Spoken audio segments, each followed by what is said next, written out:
एक मित्र ने प्रश्न पूछा है कि आप अनित्यता की बात तो करते हो, लेकिन उस अविनाशी तत्व की बात नहीं करते जो उस अनित्यता में भी विराजमान है। क्यों ऐसा नहीं होता?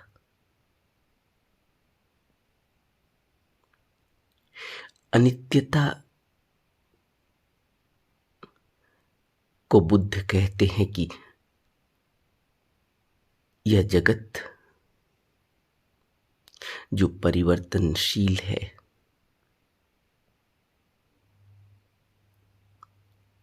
पल पल बदल रहा है, अनित्य है। इसलिए कहते हैं कि यह अनित्य है, अनात्म है, ताकि हमें बोध हो सके कि अनित्य जगत को पकड़कर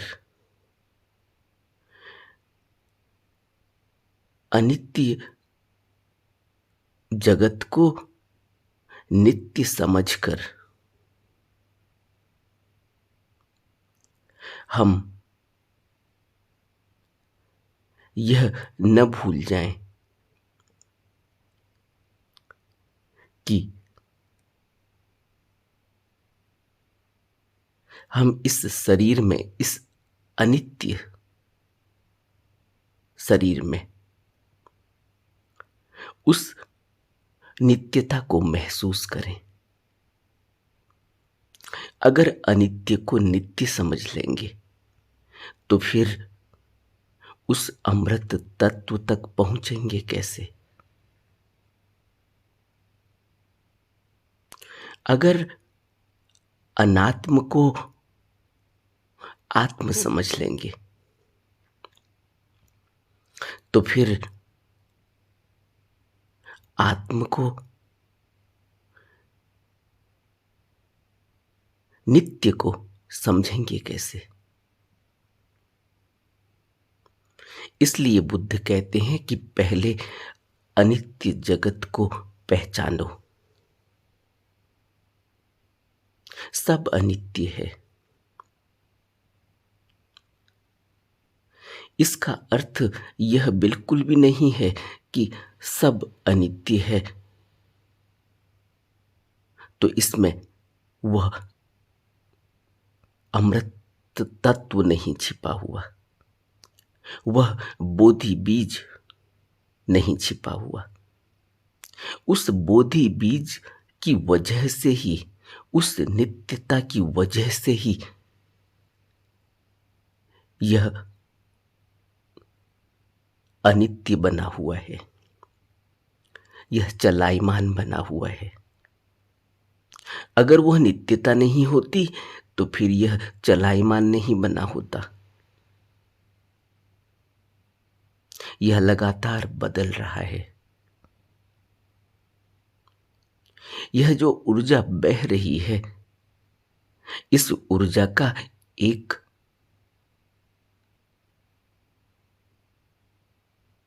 वह पिवटल पॉइंट है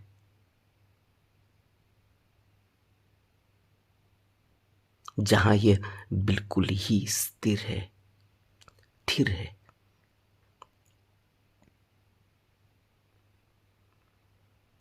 कबीर कहते हैं, दो पाटन के बीच में साबुत बचा न कोई।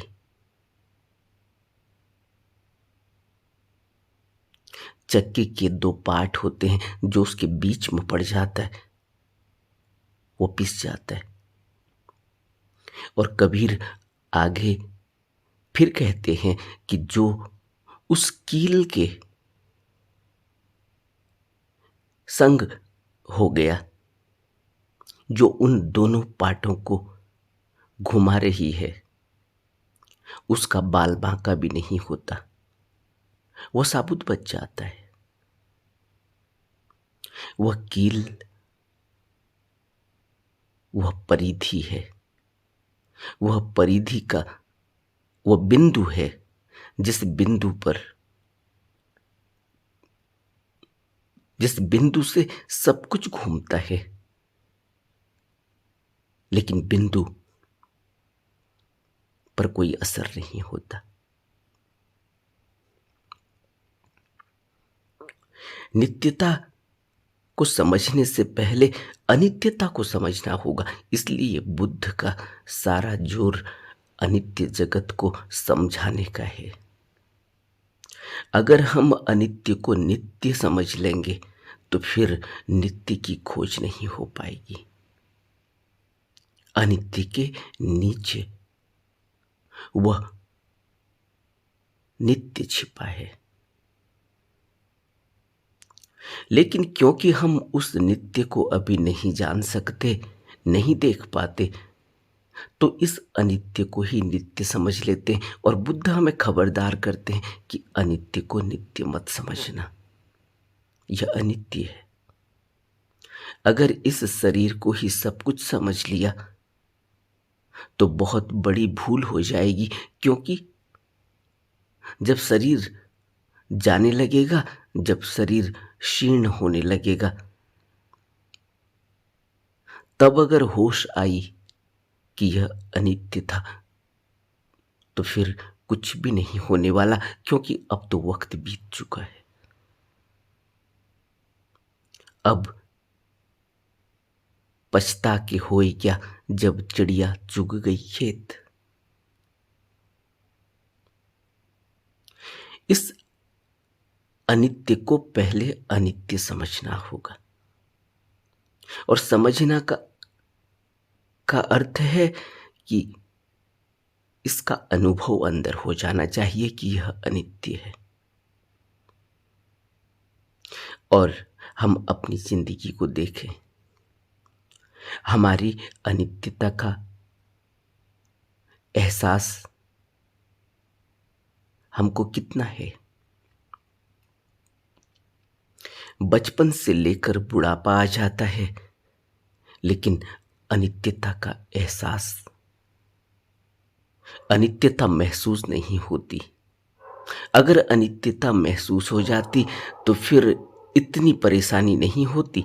फिर मनुष्य चेत जाता, जाग जाता, होशपूर्ण जीवन उसका हो जाता। लेकिन वह अनित्यता को अनित्यता समझ नहीं पाता। अगर अनित्यता को अनित्यता समझता तो फिर वह मोह जाल में नहीं फंस जाता, फिर वह लोभ के जाल में नहीं फंस जाता। अगर अनित्यता को अनित्यता समझ लेता तो फिर वह द्वेष में नहीं उलझता, फिर वह राग में नहीं उलझता। वह नहीं समझ पाता है। और बुद्ध एक बहुत ही महत्वपूर्ण सूत्र में हमें समझाने की कोशिश करते हैं। उस सूत्र का नाम है महाअस्सपुर सूत्र। मध्यम निकाय में यह सूत्र है, महाअस्सपुर सूत्र। बुद्ध कहते हैं कि भिक्षुओं, श्रमण कहकर लोग तुम्हारा नाम धरते हैं और तुम भी कहते हो कि तुम कौन हो। जब पूछा जाता है तुम उत्तर देते हो कि श्रमण है।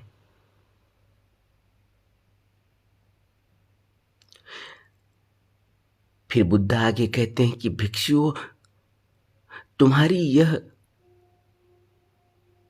संज्ञा होते हुए भी, तुम्हारी यह प्रतिज्ञा होते हुए भी, तुम्हें यह सीख लेनी चाहिए कि जो श्रमण बनने वाले धर्म हैं, जो ब्राह्मण बनाने वाले धर्म हैं, उन्हें लेकर हम बरतेंगे। इस प्रकार हमारी जो नाम संज्ञा है वो सच्ची होगी। हमारी वो नाम वाली जो जिसको हम संज्ञा कहते हैं वह सच्ची होगी, हमारी प्रतिज्ञा यथार्थ होगी। बहुत ही महत्वपूर्ण सूत्र है यह, कि हम कहते तो हैं कि हम श्रमण हैं, हम ब्राह्मण हैं, लेकिन क्या कहने मात्र से हम श्रमण हो जाएंगे? तो बुद्ध कहते हैं कि श्रमण बनाने वाले जो धर्म हैं उन्हें लेकर हम बरतेंगे तो क्या वह श्रमण बनाने वाले धर्म हमारे अंदर हमने महसूस कर लिए हैं, या अभी भी अनित्यता का वह एहसास हमें हो नहीं पाया? गहरे में हम उसको महसूस नहीं कर पाए, क्योंकि अनित्यता जब महसूस हो जाएगी तभी वह अविनाशी तत्व का पता चलेगा जो प्रश्न पूछा गया है। क्योंकि वह अविनाशी तत्व ही अनित्य जगत में खेल खेल रहा है। यह सब जो बदल रहा है वह अविनाशी तत्व के ऊपर यह सब हो रहा है, लेकिन वह अविनाशी तत्व नहीं बदलता। बुद्ध कहते हैं कि यह जो रूप है, यह जो शरीर है, यह 4 तत्वों से बनता है। इसमें हवा है, इसमें पानी है, इसमें अग्नि है और इसमें धरती है, मिट्टी है। और यह चारों तत्व हमें इस शरीर में बदलते हुए महसूस होते हैं, लेकिन यह चारों तत्व फिर कहाँ समा जाते हैं और फिर यह चारों तत्व फिर पैदा हो जाते हैं, फिर एक शरीर का निर्माण करते हैं, एक और रचना होती है। सब संयुक्त होकर उस आकार को एक रूप देते हैं और फिर जुदा हो जाते हैं। जब जुदा हो जाते हैं तो सब अपने उस अविनाशी तत्व में समा जाते हैं। फिर अविनाशी तत्व से फिर मिट्टी उठती है, फिर उस अविनाशी तत्व से फिर पानी उठता है, फिर उस अविनाशी तत्व से फिर हवा उठती है, फिर अविनाशी तत्व से एक ज्वाला उठती है, तपिश उठती है, फिर एक रूप तैयार हो जाता है। कुछ भी यहां नष्ट नहीं होता, समा जाता है। और जब समा जाता है, एक रूप हो जाता है, तो वही अविनाशी तत्व फिर आकार लेता है, फिर अनित्य सा दिखाई देता है, क्योंकि रूप बदलता है।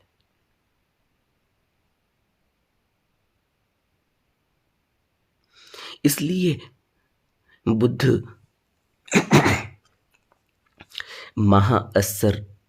महाअस्सपुर सुत्त में मध्यम निकाय में कहते हैं कि तुम श्रमण कहते हो, लेकिन श्रमण बनाने वाले धर्म, वह ब्राह्मण बनाने वाले धर्म, क्या उन्हें लेकर हम बरतेंगे?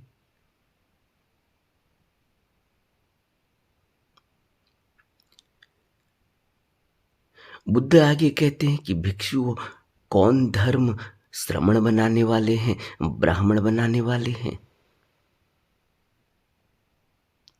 हम लज्जा और संकोच वाले बनेंगे। भिक्षुओं, तुम्हें सीखना चाहिए। लज्जा और संकोच वाले हैं, इतना काफी है। श्रमणपन का अर्थ हमें मिल गया। आगे हमारे लिए कुछ करणीय नहीं। ऐसा करके इतने से ही संतोष मत कर लेना। मैं तुम्हें कहता हूं, मैं तुम्हें समझाता हूं, श्रमणपन की कामना रखते हुए करणीय बाकी रहने के कारण श्रमणपन का अर्थ तुमसे निकल जाएगा। करणीय भिक्षुओं, तुम्हें ऐसा सीखना चाहिए कि हमारा कायिक आचार परिशुद्ध होगा, खुला होगा, वह दोषयुक्त नहीं होगा, वह दोष से ढका नहीं होगा। उस कायिक आचार के शुद्ध होने से, यानी शरीर का आचार व्यवहार शुद्ध होगा, लेकिन हम कोई अभिमान नहीं करेंगे, यानी कोई भी आत्मभाव हम में नहीं होगा। हम कोई अभिमान नहीं करेंगे, हम न दूसरे को नीच कहेंगे। हम लज्जा संकोच वाले हैं, हमारा कायिक आचार परिशुद्ध है, इतना काफी है। लेकिन इतने से ही संतोष मत कर लेना। बुद्ध कहते हैं, भिक्षुओं, मैं तुम्हें समझाता हूं, मैं तुम्हें कहता हूं, तुम्हें सीखना चाहिए कि हम लज्जा संकोच वाले हैं। हमारा कायिक आचार भी परिशुद्ध है और हमारा वाचिक आचार भी परिशुद्ध है। लेकिन इतना ही काफी नहीं, इतने से संतोष मत कर लेना, अभी तो पूर्ण होना है। हमारा मानसिक आचार भी परिशुद्ध होगा, हमारी जीविका परिशुद्ध होगी, हमारा कर्म परिशुद्ध होगा। हम इंद्रियों में संयम रखेंगे, चक्षु से रूप को देखकर निमित्त ग्राही यानी अनुव्यंजन ग्राही नहीं होंगे। चक्षु इंद्रियों में संयम न करके विहरने वाले लोभ, दौर्मनस्य, अविद्या आदि बुराइयां, अकुशल धर्म बनकर घेर लेते हैं। इसलिए संयम में रहेंगे, चक्षु इंद्रिय की रक्षा करेंगे, स्तोत्र से शब्द सुनेंगे, यानी कानों से शब्द सुनेंगे, नाक से गंध सूंघेंगे, जिह्वा से रस पी लेंगे, काया से छुएंगे, लेकिन अनुव्यंजन ग्राही नहीं होंगे। यानी इन सब का कोई भी असर हम पर नहीं होगा। हम निमित्त ग्राही, अनुव्यंजन ग्राही नहीं होंगे।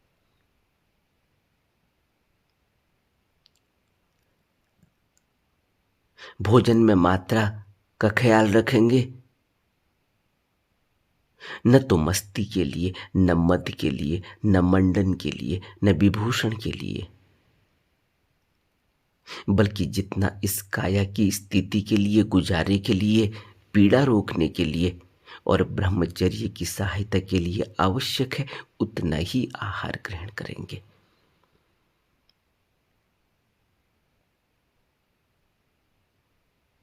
तब इस शरीर की यात्रा भी चलेगी और इसका निर्दोषपन भी बना रहेगा। इसकी अनित्यता का भी एहसास होगा, इस अनित्यता में वह नित्यता का भी एहसास होगा।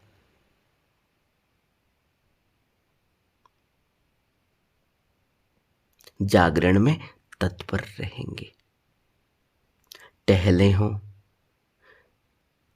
टहल रहे हों, बैठ रहे हों या कोई भी आचरणीय धर्मों में लगे हों, लेकिन चित्त का शोधन चलता रहेगा। चाहे रात के प्रथम पहर में टहल रहे हैं, बैठ रहे हैं या पैर पर पैर रखकर रात के मध्यम प्रहर में लेटे हुए हैं, लेकिन स्मृति संप्रजन्य होकर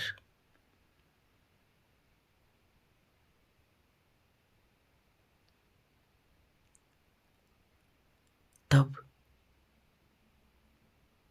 बोलने में, चुप रहने में संप्रज्ञानकारी रहेंगे।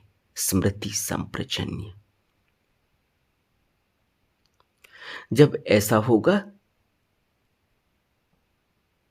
तब हम श्रमण कहते तो हैं कि हम श्रमण हैं, पूछने पर। हम कहते तो हैं कि हम ब्राह्मण हैं, पूछने पर। लेकिन श्रमण होकर बरतना, ब्राह्मण बनाने वाले जो धर्म हैं उन्हें लेकर बरतना, उनको बरतने का अर्थ है उनको प्रैक्टिकल करना, उनको प्रैक्टिकली महसूस करना, उन पर जीना। शारीरिक आचार शुद्ध होगा, वाचिक आचार शुद्ध होगा। इतने में ही संतोष नहीं, मानसिक आचार भी शुद्ध होना चाहिए। इंद्रियां संयमित होनी चाहिए, भोजन में मात्रा और जागरण में तत्परता रहनी चाहिए। स्मृति संप्रजन्य, 24 घंटे होश बना रहे, उठते हुए, बैठते हुए, चलते हुए, सोते हुए होश बना रहे।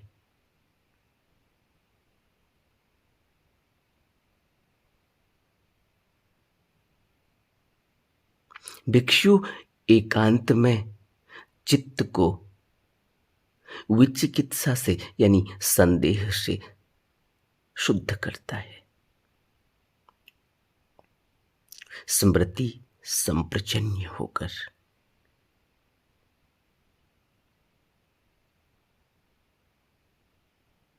बुद्ध कहते हैं कि जैसे भिक्षुओं कोई आदमी उधार लेता है, ऋण लेता है,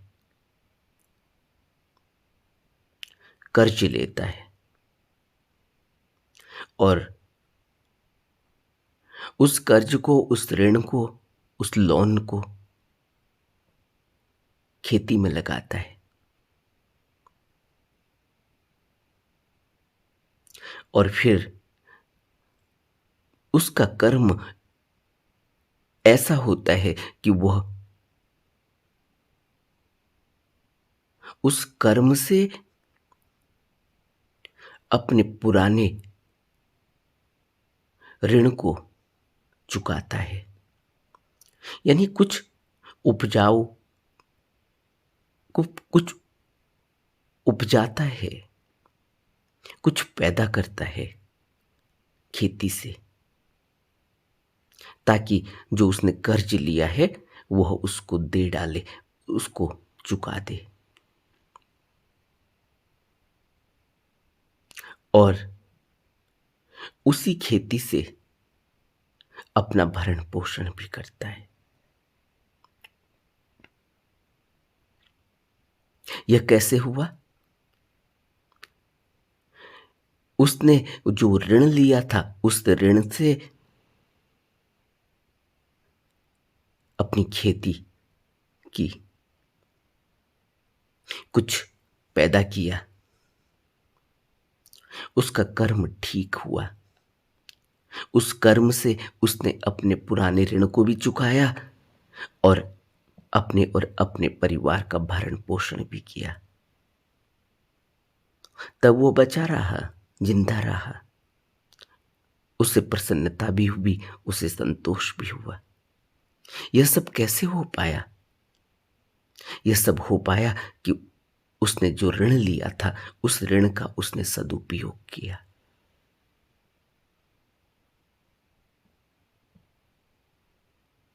उसने मेहनत की, उसने अच्छा कर्म किया, ठीक कर्म किया।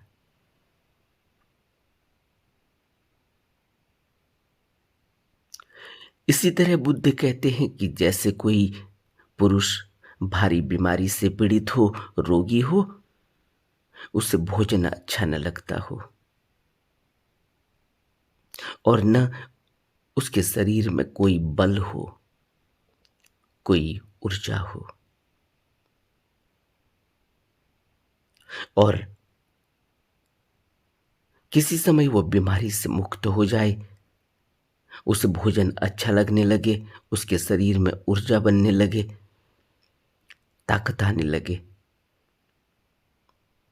तब उसको एहसास होता है कि मैं पहले भारी बीमारी से पीड़ित था, रोगी था, और अब मैं उस बीमारी से मुक्त हो गया हूं। अब मुझे भोजन भी अच्छा लगता है, अब मेरे शरीर में ऊर्जा भी है, बल भी है।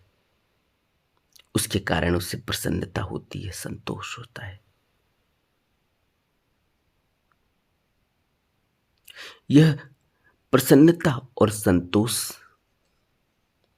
यह बीमारी और बीमारी के बाद बीमारी न होने का एहसास, यह अनित्य और नित्य,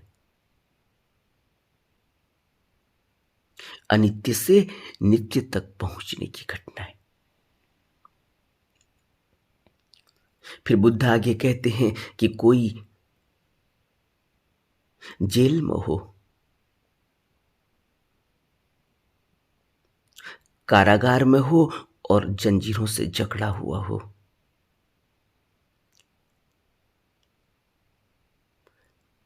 और एक समय वह उस जेल से बाहर आ जाए, जंजीरों से छूट जाए, बिना हानि के मुक्त हो जाए, तब उसको ऐसा एहसास होता है कि पहले वो जेल में था, बंधा हुआ था, कारागार में था, अब वो मुक्त है।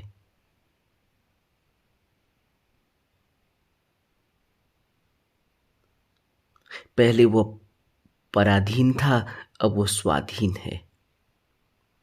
पहले वो नौकर था, दास था, अब वो दासता से मुक्त है।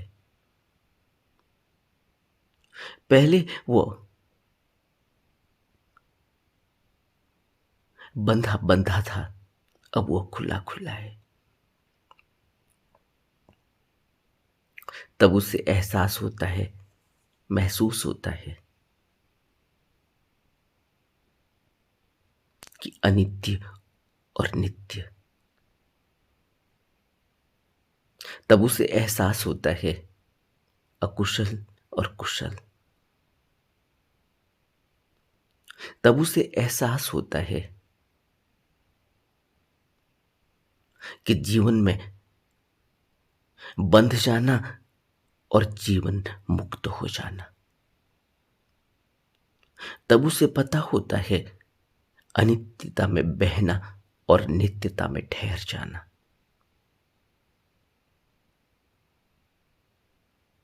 इस तरह से वो ध्यान को प्राप्त होता है।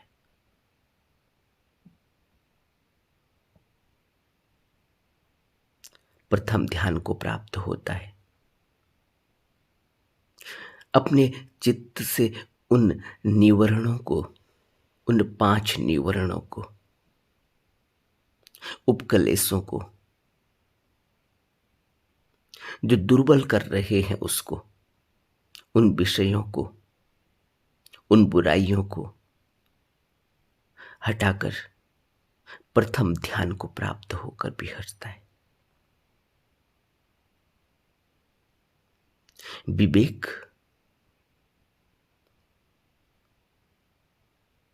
प्रीति सुख से परिपूर्ण होता है।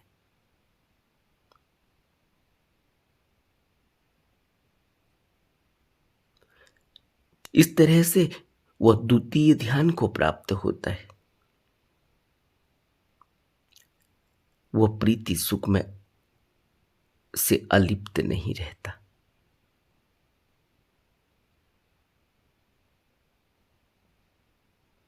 वह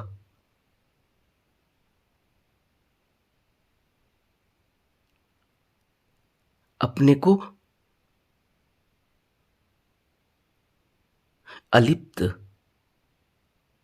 रखते हुए जीता है।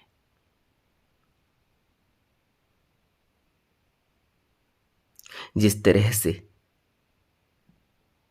जल के आने का मार्ग होता है, जिस तरह से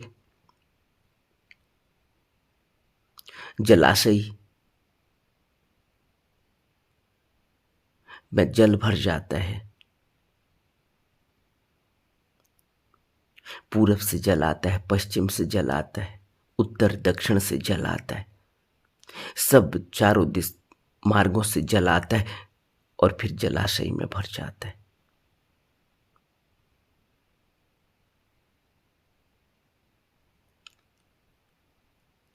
सब मिल जाता है।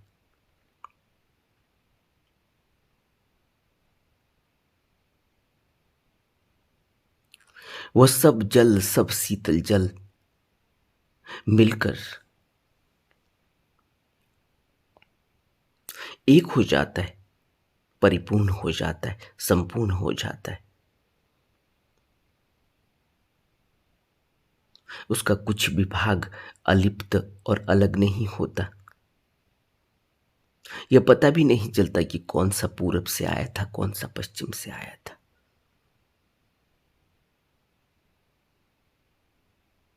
इस तरह से वो स्थिर होने लगता है, समाने लगता है।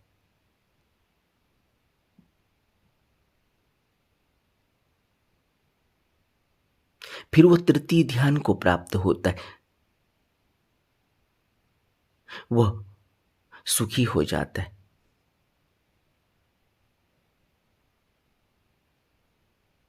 इसी काया में वह स्थिर हो जाता है, अलिप्त हो जाता है।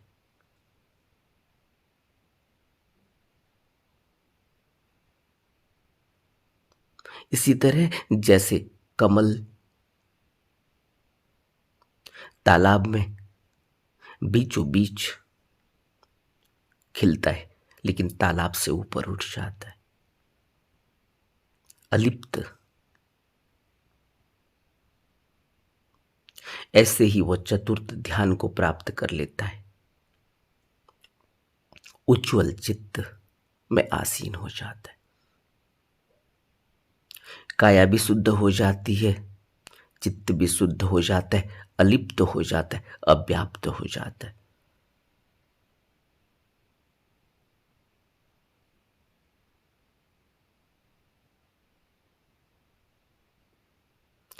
बुद्ध कहते हैं कि जैसे कोई पुरुष सफेद कपड़े से सिर को ढांक कर बैठा हो,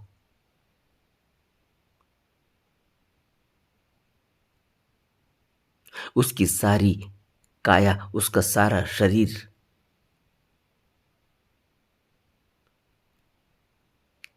सफेद कपड़े से ढका हो, ऐसे ही वह चित्त से एकाग्र हो जाता है। पूर्व जन्मों की स्मृति के ज्ञान के लिए चित्त को झुकाता है। उसे अनेक प्रकार के पूर्व निवासों को की स्मृति आने लगती है, उनका स्मरण आने लगता है। वह अपनी विशुद्धि को पहचानता है, दिव्य चक्षु को पहचानने लगता है, दिव्य चक्षु से प्राणियों को पहचानने लगता है। वह दिव्य चक्षु में स्थिर हो जाता है। यह उसकी विशुद्धि के लक्षण है। दिव्य चक्षु का मिल जाना विशुद्धि का लक्षण है। अमानुष यानी मानुष से ऊपर उठ जाना। भगवंत, भगवान, सब भव जिसके गिर गए,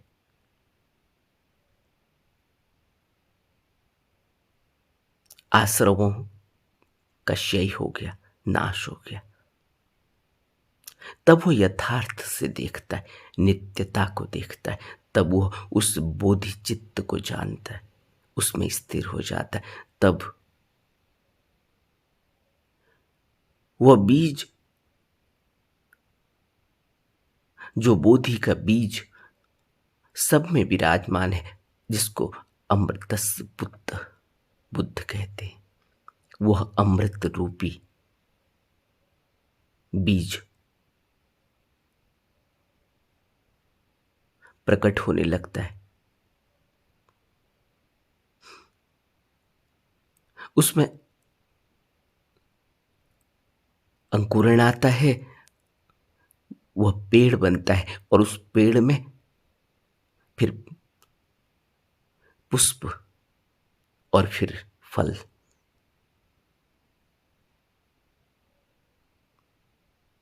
वह नित्यता के फल हैं। वह फल सदा रहने वाला है। वह अमृत तत्व सदा रहने वाला है, उसका नाश नहीं होता।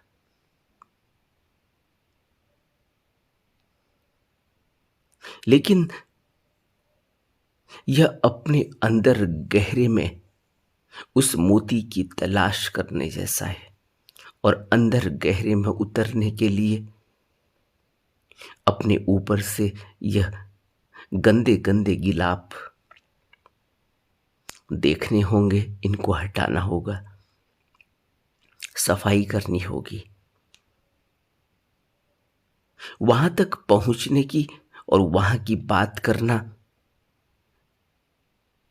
बुद्ध कहते हैं कि फलकारी नहीं होता, फलदायी नहीं होता, एक कल्पना मात्र होती है उस व्यक्ति के लिए जो कहता तो है कि मैं श्रमण हूं, बाहरी दिखावे से, बाहरी पहनावे से, बाहरी नियम संयम से, लेकिन अभी उसने वो बरता नहीं।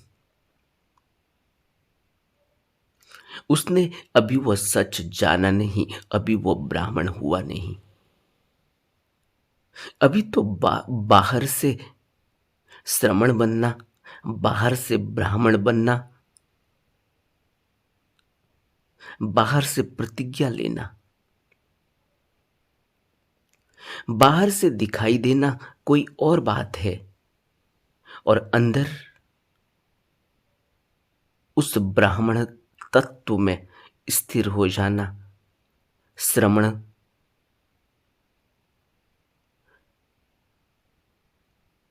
वाले धर्म में स्थिर हो जाना कोई और बात है। यह एक यात्रा है, बाहर से अंदर की यात्रा। और यह बाहर से अंदर की यात्रा तभी होती है जब बुद्ध का संग साथ हो, जब बुद्ध के बताए हुए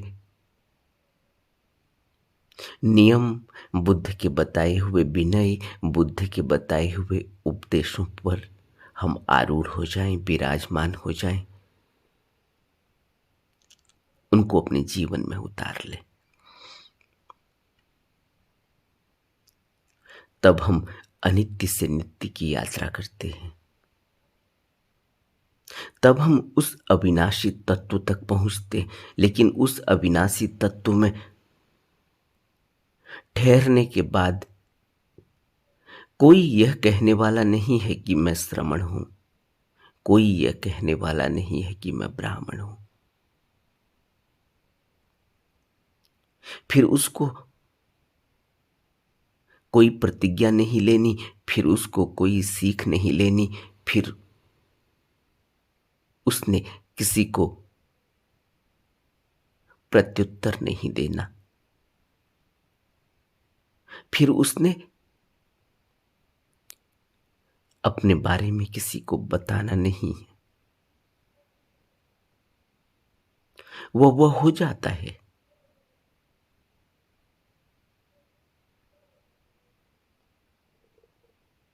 इसीलिए बुद्ध से जब पूछा गया कि लोग कहते हैं कि बुद्धम शरणम गच्छामि और आप उनको स्वीकार कर लेते हो, बुद्ध ने कहा कि वो अभी नहीं जानते,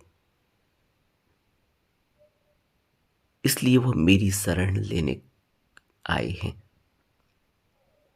लेकिन जिस दिन वो जान जाएंगे उस दिन उनको पता लगेगा कि वो मेरी शरण नहीं, अपनी ही शरण ले रहे हैं। वो स्वयं बुद्ध है। बुद्ध बाहर से नहीं बनना, बुद्ध अंदर से बनना है।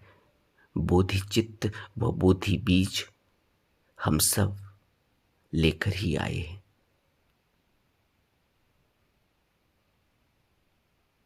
बस उसको उखाड़ना है। उसको उखाड़ने के लिए पहले अपने चित्त से ये मल हटाने होंगे, ये गंदे गंदे गिलाफ हटाने होंगे, इनकी सफाई करनी होगी।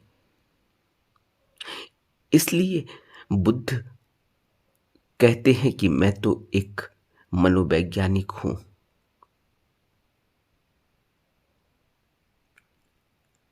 तुम अभी अस्वस्थ हो, रोगी हो, और जब रोग मिट जाएगा, अस्वस्थता चली जाएगी, तो फिर स्वयं ही दिखाई पड़ेगा कि तुम स्वस्थ हो। स्वस्थता की बात करना और निरोग की बात करना, निरोगी काया की बात करना, निरोगी मन की बात करना, निरोग की बात करना व्यर्थ ही है, क्योंकि रोग को हटाना ज्यादा जरूरी है। रोग हट जाएगा तो निरोग दिखाई पड़ेगा, महसूस होगा। उसकी बात करनी, करनी ही क्यों, करने से होगा क्या? रोग को हटाने में पूरा जोर लगाना है। रोग को हटाने के लिए उपाय देने हैं, और बुद्ध ने वह उपाय दिए। गुरु वही उपाय देता है।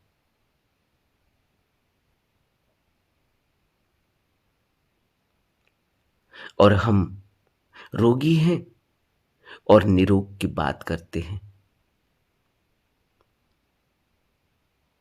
निरोग की बात करने से रोग नहीं मिटेगा। रोग मिटाने के लिए दवा लेनी होगी, रोग मिटाने के लिए युक्ति लेनी होगी, रोग मिटाने के लिए परहेज करना होगा, दवा लेनी होगी। रोग मिटाने के लिए डॉक्टर का कहना मानना होगा, वैद्य के कहे हुए अनुसार चलना होगा, चिकित्सक की परामर्श लेनी होगी, उसका सानिध्य करना होगा, उसके बताए हुए नियम पर चलना होगा, उसके अनुभवों को अपने जीवन में उतारने के लिए निरंतर प्रयास करना होगा। इसलिए अविनाशी की बात क्या करनी, अविनाशी तक तो पहुंचना होगा। महा अस्पुर शुद्ध अपने जीवन में, अपने अनुभव में उतारना होगा। नमो बुद्धाय।